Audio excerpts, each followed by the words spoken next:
grabar.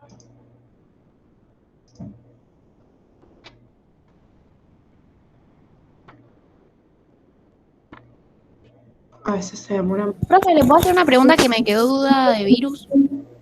Sí, decime. Las lipoproteínas en la estructura, ¿qué les hace? O sea, ¿para qué las tendrían? En realidad esa envoltura lipoproteica a veces la obtienen metiéndose justamente a un hospedador, porque es como la naturaleza muy parecida a la membrana plasmática del hospedador. Entonces, a veces les sirve para meterse o camuflarse entre esa membrana de una forma más eficiente. Pero como te digo, no es una condición para que sea un virus.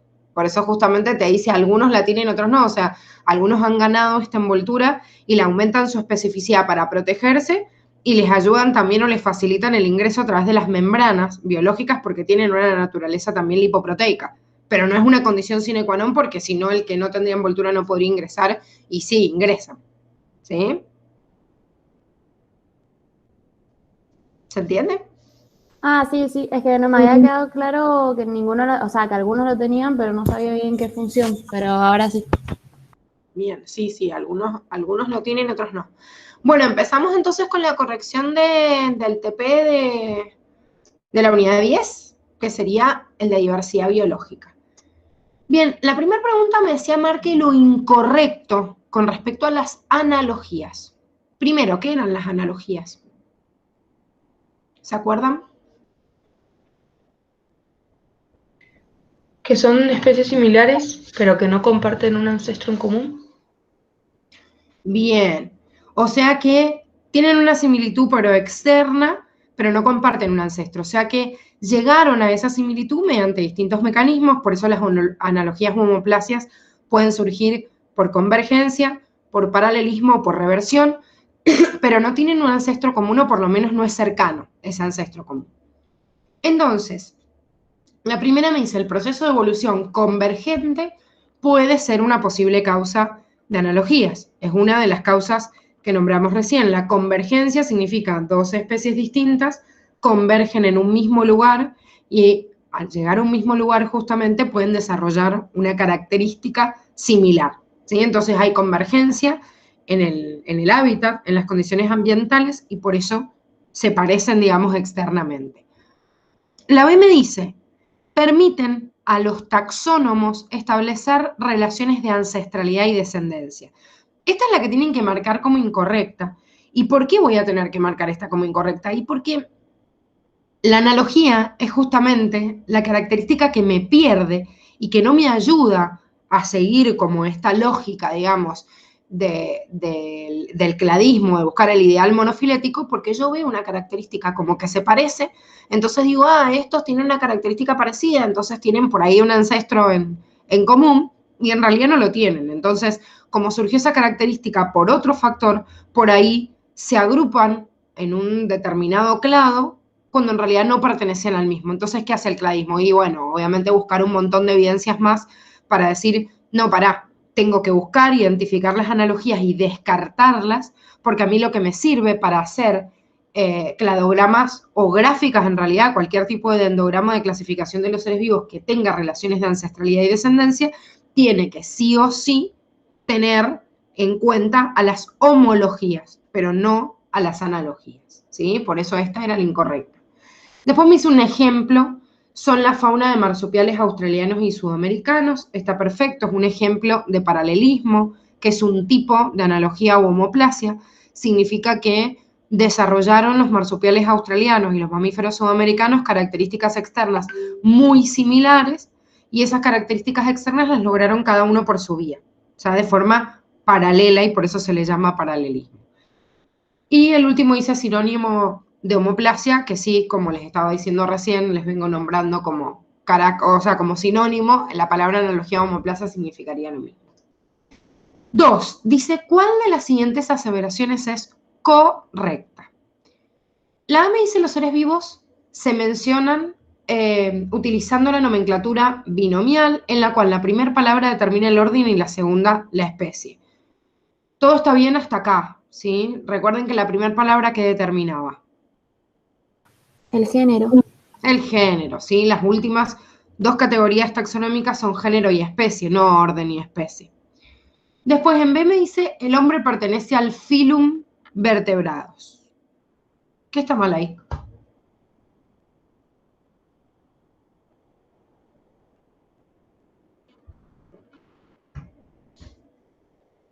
¿Cuál es el filum del ser humano, o sea, del hombre? No sería mamífero.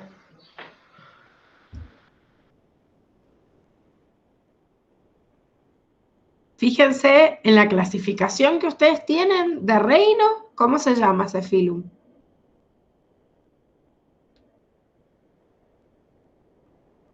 Ninguno lo buscó, es importantísimo que se sepa la clasificación del hombre, ¿eh? O sea, los distintos reinos. Bien, cordata, ¿sí? O chordata, es con O, en vez de con A. Se escribe chordata y se dice cordata, y el nombre, digamos, no latinizado, o sea, en el español vulgar, se le dice cordados. En Animalia vamos a ver qué significa ser un cordado. Pero el cordado tiene determinadas características, de las cuales la más notoria es la notocorda, y de ahí viene su nombre.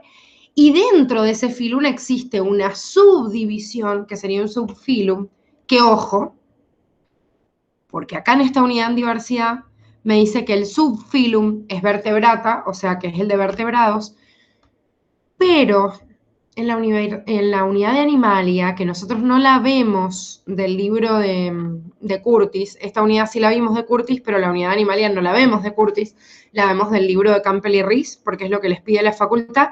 Ahí me introduce una clasificación nueva de otro subfilum que se creó después del filum de los vertebrados, que se llama craneados. Y el nombre en latín es craniata. Entonces, ojo con esto, porque es como que el ser humano, dependiendo de qué capítulo de Curtis o del otro libro me lo tomen, pertenece al subfilum de los vertebrados o al subfilum craneados. La verdad es que esta nomenclatura más nueva trató de agrupar el subfilum a los craneados y no le queda como un peldaño en la escalerita para poner a los vertebrados. Entonces es como un grupo dentro de los craneados. ¿Vieron cuando dijimos de las 8 categorías se inventaron como categorías superiores e inferiores a cada una, pero a veces ni siquiera esas alcanzan? Y la verdad es que la mayoría de los craneados son vertebrados también, pero hay un grupito como de peces muy chiquititos dentro de todo el grupo de los vertebrados. Vieron que los vertebrados históricamente nosotros los venimos dividiendo en peces, en anfibios, reptiles, aves, mamíferos. Bueno, primero que el cladismo me dice, no, las aves no serían una clase como normalmente las otras, sino que estarían dentro de los reptiles. Y además de eso, los peces son muchos grupos distintos, o sea, muchas clases distintas. Bueno, hay una clase muy pequeñita de peces que tienen cráneo, pero no tienen vértebras en la columna vertebral. Entonces ahí se los rebautizó y se le puso subfilum craneados. Todos son craneados y la verdad es que salvo estos pececitos, todos los demás también son vertebrados. ¿Sí? Entonces, ojo, con la palabra, de acuerdo al capítulo que salga, pero ya sea craneado, ya sea vertebrado, hace referencia al subfilum, pero ninguno de los dos hace referencia al filum porque el filum siempre es cordata, ¿sí? O cordados. Bien, la C sí me dice la fenética numérica, clasifica a los individuos según las características fenotípicas únicamente, que es justamente lo que analizamos como esta, o sea, como dentro de la escuela, digamos, feneticista, lo único que yo hago es fijarme en el fenotipo. Entonces cuento las características. Ojo, que no es el fenotipo externo nada más, también es el fenotipo interno o las características internas, pero a mayor cantidad de características en común, entonces más parecido va a ser el clado, va a estar incluido directamente en el mismo. Y en la D me dice, la cladista clasifica a los seres vivos según las características genotípicas y fenotípicas, y no, la cladista lo que hace es justamente clasificar en base a la filogenia. ¿Quién derivó de quién? O sea que si yo veo quién derivó de quién, al fin y al cabo me estoy basando en las características que están internas en los genes, pero no en el fenotipo.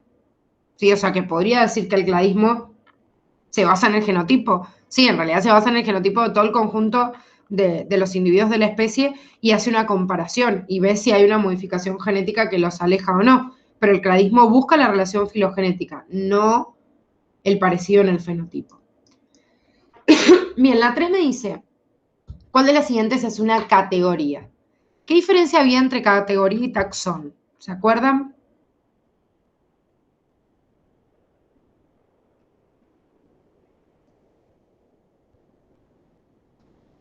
¿Cuáles son las categorías que existen? Que la categoría no va a ser lo que reúne el taxón, o sea, por ejemplo, dominio, y los taxones son arcae y bacteria, o categoría reino y los taxones son monera, protista. Perfecto. O sea, como que el título general es lo que llamo categoría y todo lo que está incluido adentro son los taxones. Eso quiere decir que por eso decimos que ahora, en esta época, existen 8 categorías taxonómicas. Después estaban las otras que están por arriba o por abajo, pero son 8 oficiales, digamos. Hubo 2 modificaciones y no es la misma cantidad que en la época de Linneo, que tiene 7 niveles de clasificación, que también es importante que lo sepan. Y la categoría sería como ese título general. Entonces, de estos que tienen acá, el único que entra ahí es reino. Primates es un taxón de la categoría, dentro de ese cuadrito también lo ven, dentro de la categoría orden. Animales o animalia es el taxón de esta categoría. ¿Sí? O sea, animalia sería de animalia del reino, un taxón de la categoría reino.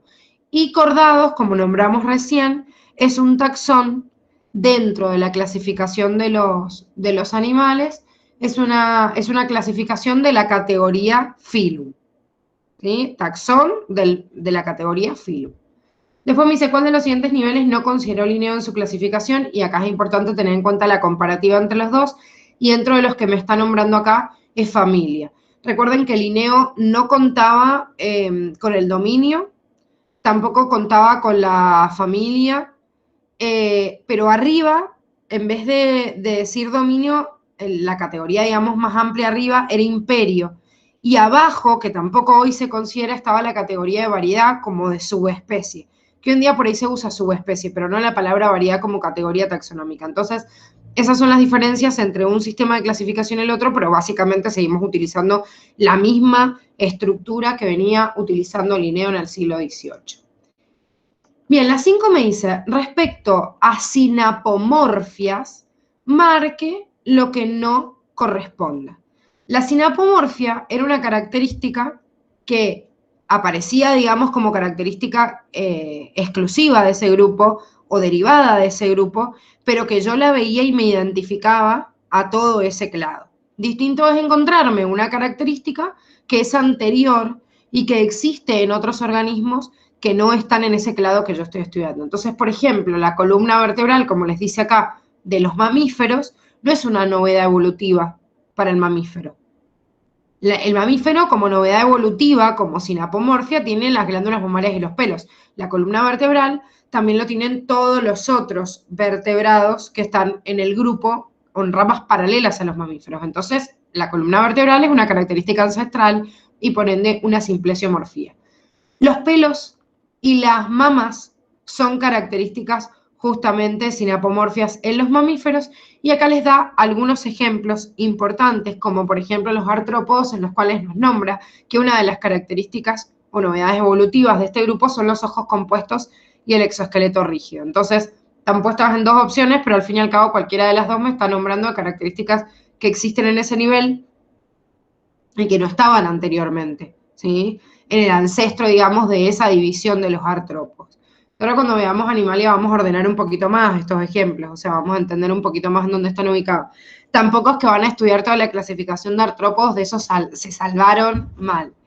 Yo cuando estaba haciendo el pre me acuerdo que el cuadernillo de Animalia tenía como 180 páginas, chicos. Tuve que estudiarme hasta la anatomía de los ojos de las arañas, la anatomía del tapiz interno de una esponja, o sea, un montón de cosas que ustedes se zafaron un montón y en Animalia les han cortado y les han dejado en realidad, sería como los principales grupos que son parecidos al hombre y solo los grupos que son patógenos para el hombre. Entonces tenemos como cortado y hay un montón de cosas que vemos ejemplos, pero no vemos todo el desarrollo en Animalia. Bien, vamos a la 6. En la 6 me dice, de acuerdo a sus amplios conocimientos sobre el sistema binomial de nomenclatura, usted considera correcto. Bueno, y ahí me está poniendo algunos ejemplos de nombres. ¿Qué es lo que está mal en el primero? Que está con minúscula y después está con mayúscula. Bien, perfecto.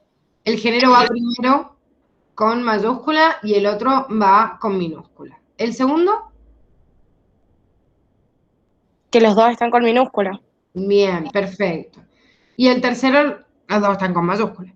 Sin embargo, yo les digo una cosa, yo me di cuenta después de que la Dani ya había pasado el TP, entonces no les dije nada. Sin embargo, si yo veo esto, ninguno es correcto. ¿Por qué? Porque falta que esté en cursiva. Exactamente, ¿sí? Es una condición. Dentro de la nomenclatura del sistema binomial es incorrecto, por lo menos si no lo pongo en cursiva, subrayarlo. Pero en realidad es una cuestión de convenio, no es que uno diga, ah, no, pero en realidad está mal este nombre. No, la verdad que no está mal, porque si está en cursiva o está bueno, es que en realidad cuando estamos en la computadora es como que todos le imprentan, nada más que el otro lo tuercen un poquito para el costado. Pero bueno, esto que es por convención, me ayuda a identificar un nombre y no que yo estoy hablando de cualquier cosa. O si estoy hablando con el nombre vulgar del individuo, ese nombre vulgar lo puedo representar normal. O sea, al ponerlo en cursiva estoy identificando que es el nombre científico, que estoy hablando de esa especie puntual, se distingue en el texto. Entonces, la realidad es que además de tener en cuenta la mayúscula y minúscula, tienen que tener en cuenta eso, ¿sí?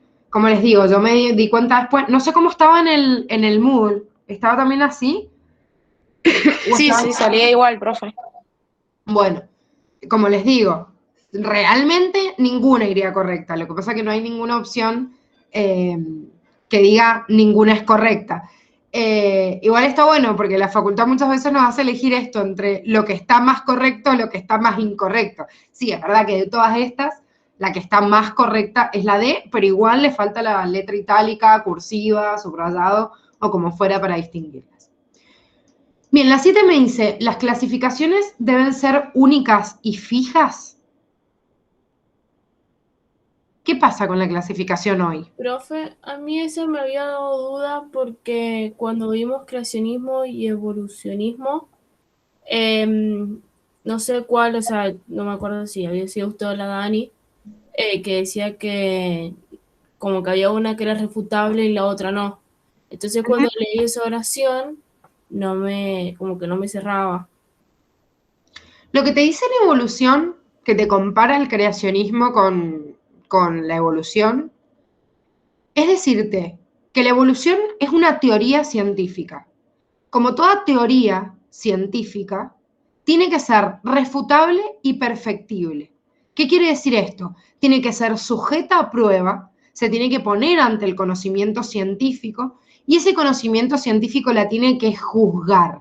Si viene alguien y arma un proyecto de investigación y logra juntar evidencia que vaya en contra, eso quiere decir que sea refutable, que yo la pueda poner a prueba y pueda decir, no, esto es así porque tal cosa o no es así por tal otra. ¿Y por qué perfectible? Porque en realidad se puede seguir perfeccionando. Por ende, eso de ser perfectible es porque al fin y al cabo se modifica, o sea, puede ser modificable. Toda la teoría evolutiva y todas las teorías dentro de la ciencia están dentro de un marco que se llama método hipotético deductivo, que quizás si tuviera un proyecto de investigación o algo así en la escuela, lo tuvieron. El método hipotético deductivo pone a prueba todas las teorías científicas, siempre son refutables, siempre son modificables, no son leyes absolutas, ya no se usa más la palabra ley y menos dogma. Es más, se los aclara en Curtis cuando les dice dogma central de la biología. O sea, como que primero usar la palabra dogma era como wow, un montón, pero hoy ni siquiera se usa ley. O sea, usa la palabra teoría. La teoría es el resultado de un proyecto de investigación que se lleva a prueba, saca una respuesta probable que va a ser siempre puesta a prueba todo el tiempo y en algún momento puede cambiar. Esto lo deben haber vivido históricamente, chicas, cuando eran chiquititas por ahí les decían, ay, tomar este tecito tanto te hace bien y después no sé, a los tantos años se enteraron que no, que en realidad no te hacía bien o sacan en el noticiero, ahora el té tanto no tiene las propiedades que se pensaba y empiezan a ir, bueno, lo están viviendo ahora con el COVID, chicos, o sea, un año y sí, es un virus estacional, no es estacional, no, aumenta con el frío, no, sí aumenta, no, las personas obesas, no, las personas del grupo de tipo, oh, bueno, esto significa ser refutable y modificable. Todo el tiempo las teorías científicas se están construyendo. La unidad de evolución, Lourdes, te dice lo mismo. justamente que la evolución es esto, es perfectible y es modificable. ¿Qué te decía del creacionismo?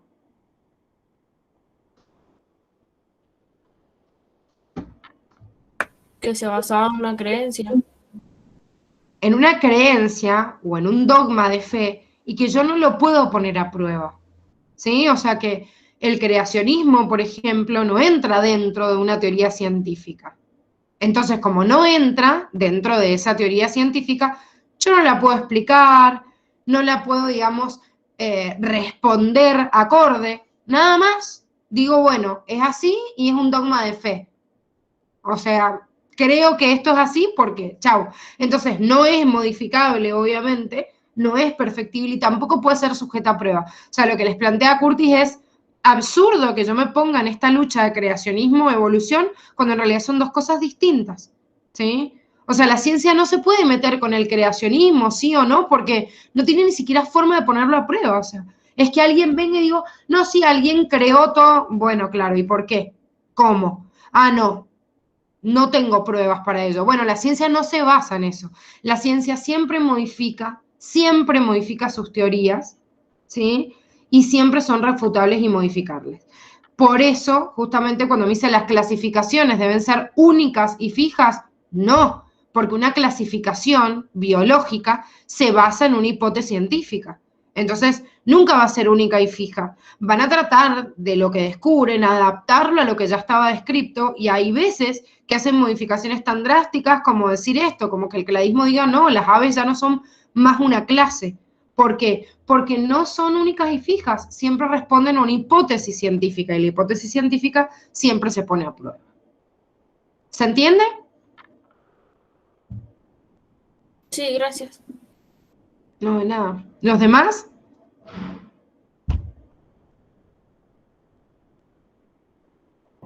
Sí, profe. ¿Sí? Bueno, pasamos entonces a la 8. En la 8 me dice, en cuanto a la sistemática, es correcto afirmar que la primera me dice las estructuras similares en diferentes organismos se denominan analogías u homoplasias. ¿Por qué está mal?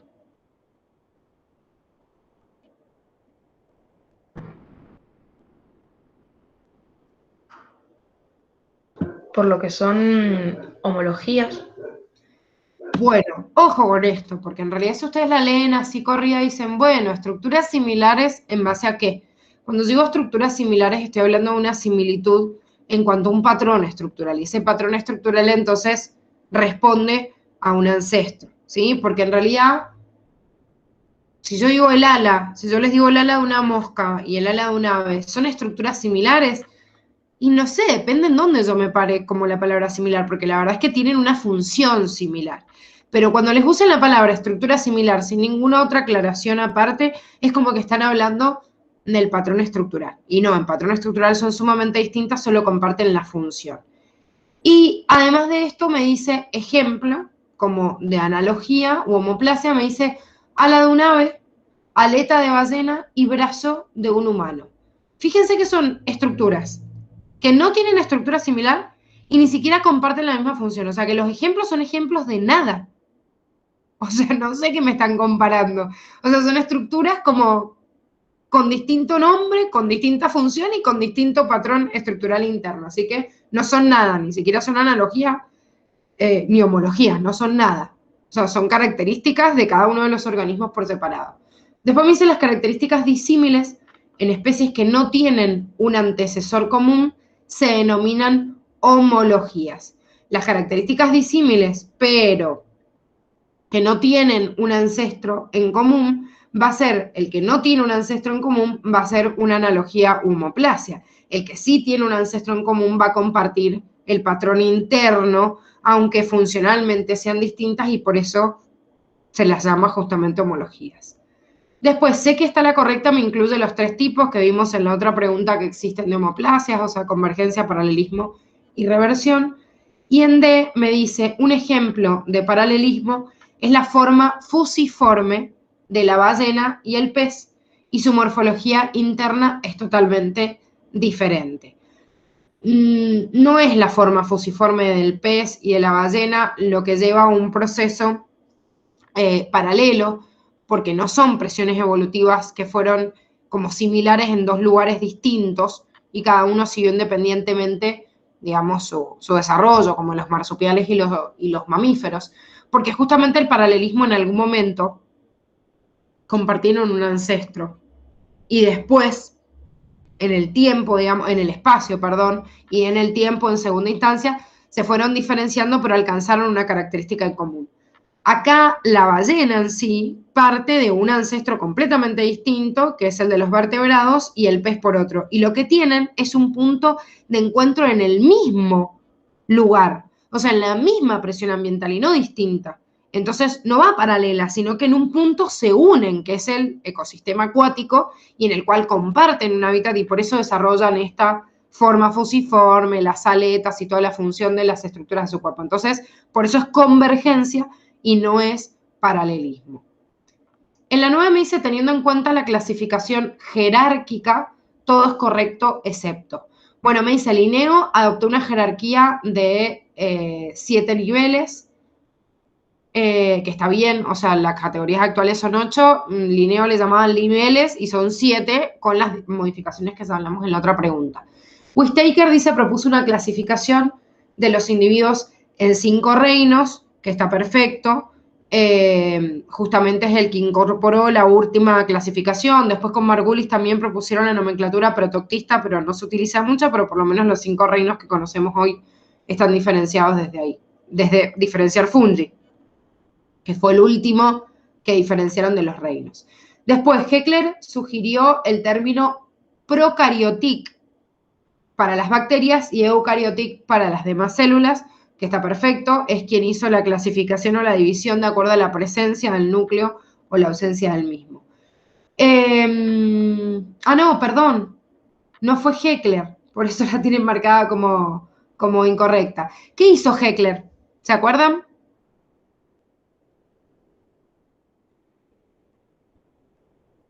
¿Clasificó en reino animales plantae o no? Bueno, pero ¿qué más? Porque reino y plantae ya estaba desde Linneo.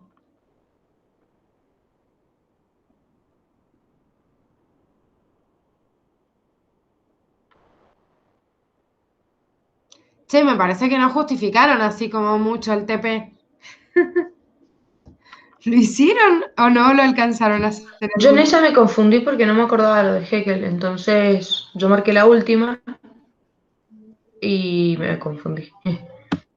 Bien, bueno, es importante que ustedes tengan en cuenta, digamos, cada una de las características que nosotros podemos visualizar de cada uno de los dominios, de cada uno de los reinos y que se fueron descubriendo en el tiempo, porque la realidad es que este paneo histórico muchas veces se los preguntan de esta manera, ordenadita, y aparece ya sea en una unidad o en la otra, ¿sí?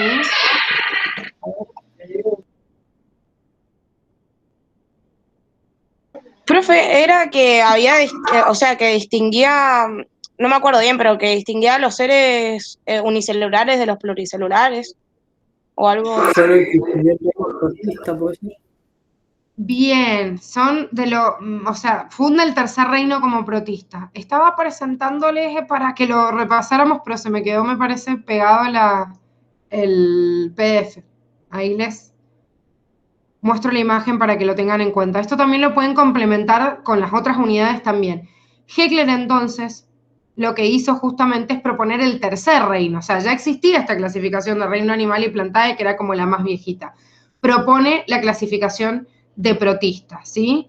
Y ojo, que en este tercer reino de protista mete a todos las formas, digamos, microscópicas con el avance que empieza a ver en la microscopía, digamos, o sea, gracias al microscopio, y se da cuenta que hay algunos que tienen núcleo y otros no, o sea, que también es el que le empieza, o sea, le coloca el nombre o las llama monera, aunque realmente no lo funda como reino, pero es muy importante el aporte de Heckler, porque en realidad termina como diferenciando a los protistas como todos los chiquititos o los individuos microscópicos.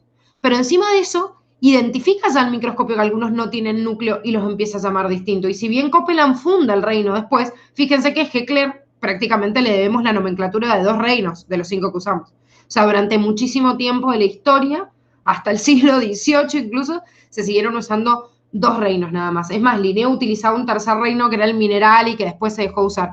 Pero escúchame esto, era siglo XVIII, pero se siguió impartiendo en las escuelas. O sea, yo me acuerdo, mi mamá nació en el año 1960, y en sus libros, que una vez encontré un libro de la secundaria y me reí mucho, pues le pregunté también, seguían estudiando el reino animal, el reino plantade y el reino mineral. O sea, les estoy hablando que si nació en el año 60 y estuvo en la escuela en el 70 y pico, o sea, no es hace mucho tiempo, o sea, hace menos de 50 años, se seguía usando esto. Quiere decir que fue como un boom explosivo después clasificar a todos los otros seres vivos. Es más, fíjense el momento en el cual se descubren cada uno de estos eventos. ¿Sí? O sea, ya estamos hablando casi a finales del siglo XX. Bueno, entonces, no es la clasificación de la palabra, digamos, protista la que era correcta, sino que justamente la palabra, digamos, después de procariota, fue incorporada cuando se logró diferenciar este último reino. Ay, esperen que se me perdió la pantalla. Acá. Del práctico. Bueno, y la última, la 10, me dice, teniendo en cuenta los reinos y dominios de la naturaleza, marcar la asociación que no corresponda. Dominio Eucaria, perfecto, reino protista también. Este me está diciendo otro dominio, el Bacteria con el reino Monera, dominio Eucaria, reino Animalia, pero acá me dice dominio Arcaea con reino protista. Dominio Arcaea, que es el tercer dominio, tiene como 3 reinos, que ojo, porque cuando yo hago la clasificación de los reinos, digo en la naturaleza existen 5. Y después ven la clasificación y les nombra 3 reinos dentro del dominio Arcaea. Esto es re importante, chicos, porque es como que no está dentro de la nomenclatura universal, digamos, pero lo tienen que tener en cuenta. Porque cuando veamos el reino Monera, que es la unidad que empezamos a ver ahora, les vuelve a nombrar estos reinos. Es como confuso, porque la facultad usa bibliografía que en realidad es contradictoria. Porque si yo uso esta clasificación como la que tienen en el reino Monera, en donde el dominio Arcaea tiene 3 reinos, que se los vuelve a nombrar en reino Monera, que son Clenarqueota, Aurearqueota y Corarqueota, entonces, si yo el dominio Bacteria lo considero como que incluye al reino Monera, al reino Monera, tendría que incluirlo y decir, bueno, entonces en la naturaleza hay 8 reinos. O sea, este lo dejo de llamar reino Monera e incluso los otros 2, bueno, no igual, no importa, tendrían que ser por lo menos 7 reinos. O algunos incluyen 6 reinos y dicen que acá estaría el reino de las eubacterias, el antiguo reino, digamos, Monera, y acá el reino de las arqueobacterias. Y otros después lo subdividieron. Conclusión, la clasificación es un quilombo, chicos, y cambia todo el tiempo. Todos los días hay propuestas nuevas.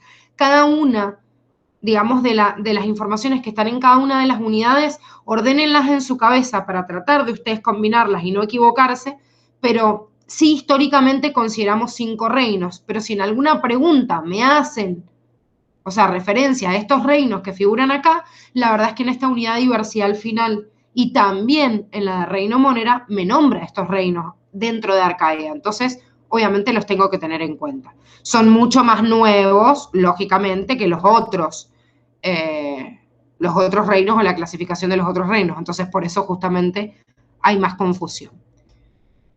Bueno, vamos a pasar... Profe, una pregunta entonces, perdón, porque se me hizo un poquito de lío. ¿El reino Monera en dónde estaría entonces? Es un quilombo donde está el reino Monera, por eso les digo. ¿Ustedes se han fijado cómo habla todas las unidades del reino Monera y cuando nombra los dominios es como que no se entiende dónde meterlo? ¿Por qué no se entiende dónde meterlo? Porque, a ver, ustedes piensen, cuando yo estoy haciendo, por ejemplo, esta clasificación de reino, digo, bueno, la categoría de reino, cuando crearon la de dominio, es como que la de dominio debería ser más abarcativa. O sea, abarcar una clasificación mayor. ¿Por qué debería abarcar una clasificación mayor? Porque dijimos dentro del sistema de nomenclatura que nosotros estamos viendo que la clasificación taxonómica hace grupos dentro de grupos. Entonces, Yo, bueno, en el gran dominio debería tener adentro un reino o más reinos, y así sucesivamente. ¿Sí? Se ubican el dibujito ese que tenían como en grupos dentro de grupos del ser humano. ¿Se ubican? El cuadrito Sí. que estaba de color violeta. Bien. Bueno, en ese grupo dentro de grupos, digo, entonces, ¿dónde comino meto la clasificación de reino Monera? Si en realidad reino Monera hacía referencia a todas las bacterias. Y yo tengo un gran dominio que es Archaea, un gran dominio que es bacteria, y adentro, no es que es grupo dentro de grupo, es como que hay un reino que tiene que ver con los dos. Entonces ahí se produce el lío. Cuando ustedes van a hablar de todas las bacterias en general, usemos la nomenclatura de reino Monera. Pero el reino Monera realmente, si yo lo veo desde la taxonomía, ya no existe más. ¿Por qué no existe más? Porque desde el momento en que se crearon los dos dominios, adentro tienen que haber grupos que clasifiquen. Entonces se las llama bacterias o eubacterias, a las que están dentro del dominio de bacteria, y en Archaea se las llama arquebacterias y se subclasifican en estos tres reinos. Así que cada vez que me hablen en general, todas las bacterias sí pertenecen al reino Monera, pero de acuerdo a la clasificación taxonómica como les sale de ese grupo, fíjense que ni les nombra al reino Monera y van a ver que en realidad en la unidad que empezamos a continuación, que la vamos a arrancar ya mañana, que es reino Monera, ahí se va a entender que se llama reino Monera la unidad, pero en toda la unidad no me habla del reino Monera. Porque es lo que anteriormente metían en reino Monera, que eran todas las bacterias, pero hoy vemos la clasificación o la división, digamos, que hay entre el dominio bacteria y el dominio de las arcaeas. Ya lo van a entender mejor mañana cuando arranquemos con eso, ¿sí? No me acuerdo quién me preguntó porque estaba buscando el otro archivo en la pantalla. Yo, profe. Bien, bueno, ¿quedó claro, Rami, o no? Sí, sí. ¿Sí? Igualmente, supongo que mañana cuando desarrolle el otro tema me quede más claro. Sí, tenemos que ver toda la unidad para que vos entiendas que en realidad hoy en día prácticamente cuando hablas de todas las bacterias es como que ni haces referencia al reino Monera, porque va a haber una diferencia entre los dominios. Y el reino hoy no es abarcativo, no está en el grupo dentro del grupo, entonces no me sirve para la clasificación taxonómica. Bueno, vamos rapidito con el de virus. En la primera pregunta me decía, los bacteriófagos atenuados son virus que se insertan en el cromosoma bacteriano en forma de profagos y permanecen latentes durante muchas generaciones. Me está describiendo un ciclo lisogénico. En determinado momento, y por causas que aún no se conocen con exactitud, se separa del cromosoma y desencadena un nuevo ciclo. ¿Cómo se llama ese ciclo? O sea, el primero que me está describiendo es el lisogénico, pero en el determinado momento que se separa y comienza un ciclo en el cual va a dividirse rápidamente y va a hacer explotar a la célula, a ese se le llama ciclo lítico. ¿Sí? Después, de acuerdo al cuadrito, me dice los retrovirus, ¿qué tipos de virus son? Los retrovirus están dentro del grupo de los ARN virus, ¿sí? Por clasificación tienen ARN como material genético.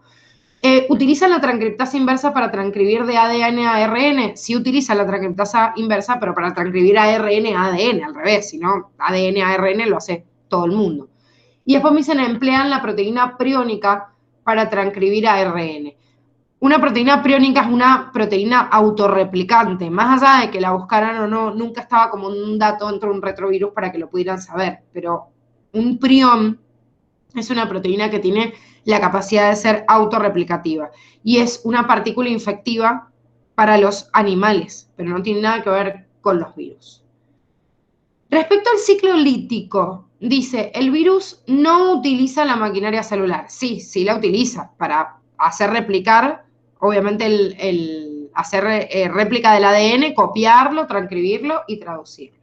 Después dice, la célula puede duplicarse con el prófago integrado.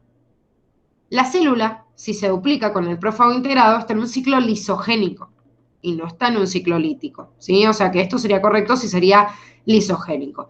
¿Se forman nuevos virus dentro de la célula? Sí, esto es correcto, es lo que hace el ciclo lítico, después estalla, se lisa y salen al exterior.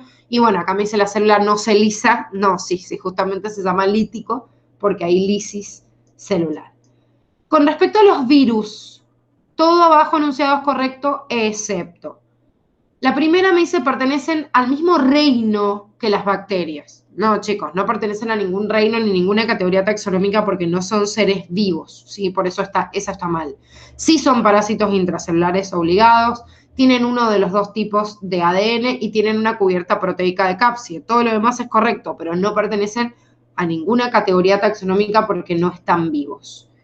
Después me da un ejemplo puntual también del cuadrito, me dice qué tipo de grupo, o sea, de patología van a producir papovirus, que es un ADN virus, y dentro de los papovirus el único ejemplo que me da el Curtis es la producción de verrugas, ¿sí?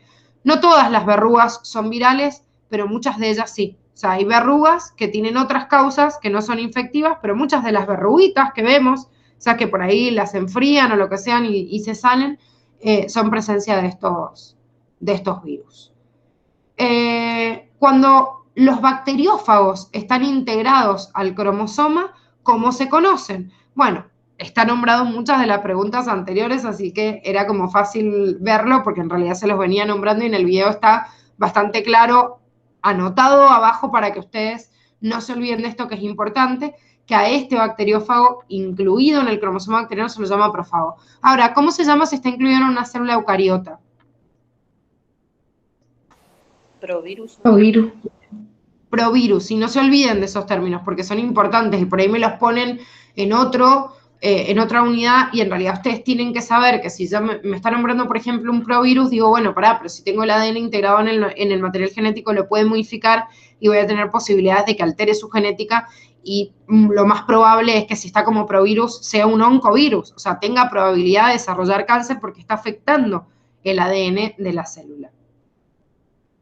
En la 7 me dice, los virus y las células, ¿son capaces de metabolizar? No, claramente el virus no metaboliza, solo roba la maquinaria de la célula. ¿Contienen ácidos nucleicos y proteínas? Sí, proteínas que forman la cápside, ácidos nucleicos uno u otro, pero son propiedades de los virus y obviamente sabemos que de las células también. ¿Poseen organelas o ribosomas? No, obviamente si los virus no son seres vivos, no tienen ningún componente vital que sí está presente en las células. Y por último, me dice, con respecto al ciclo lisogénico, marque la opción incorrecta. El ADN viral se integra en el ADN de la célula hospedadora. Esto está bien porque el ADN viral en el ciclo lisogénico justamente cumple con la función de integrarse, a diferencia del lítico que nunca se une al ADN de la célula. Cuando la célula se replica, genera copias de ADN viral integrados en su cromosoma. Es la forma que tiene de justamente replicarse. Es mucho más lenta. Imagínense que no es lo mismo hacer explotar la célula y que salgan un montón de virus a que solo una bacterita se divida o una célula y contiene uno solo incluido. Sin embargo, por eso le sirve para hacer fases latentes durante mucho tiempo y cuando salga o explote hacia el exterior van a haber tantas células infectadas que ahí se garantiza, obviamente, que los próximos ciclos líticos sean más infectivos y sean más efectivos para replicarse para ellos. En la C me dice, la célula huésped se lisa liberando las copias de los virus. Esto es propio del ciclo lítico, no el lisogénico. En el lisogénico no hay daño de la célula, por lo menos no la hace perder, no la hace lisar. Y la última dice, el ADN viral puede separarse del cromosoma para iniciar un ciclo lítico, que es lo correcto, no sabemos por qué motivo, en determinado momento sale, se aísla del ADN y comienza un ciclo lítico que es la fase obviamente infectiva que realmente le sirve, ¿sí? O sea, la que va a permitir esparcir mayor cantidad de copias. Bueno, muchachos, con esto terminamos los 2 TP. ¿Alguna duda?